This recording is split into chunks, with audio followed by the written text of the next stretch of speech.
Assume that the mean systolic blood pressure of normal adults is 135. Standard deviation is 8.1. Assume the variable is normally distributed. If a sample of 35 adults is randomly selected, find the probability that the sample mean will be between 115 and 130.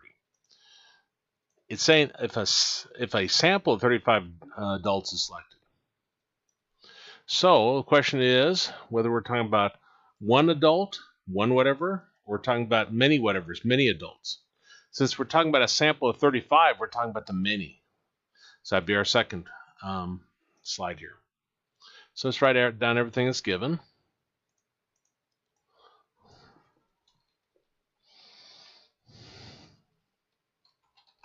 Mean is 135. Standard deviation is 8.1. We're talking about 35 adults. And probability between 115 and 130.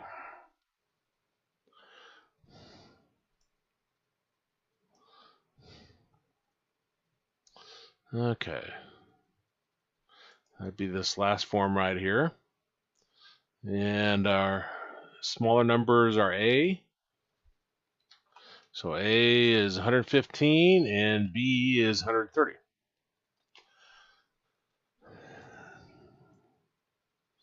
And we'll plug it into this form right here.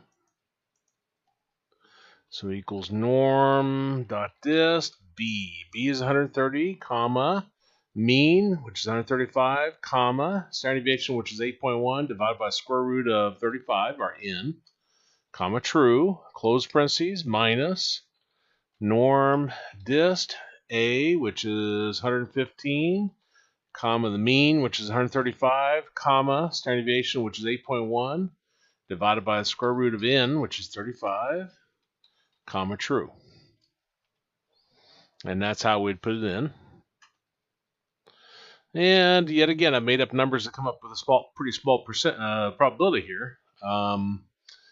If I took that and moved it to 2 decimal places and round to 2 decimal places, I'd have 0.01%.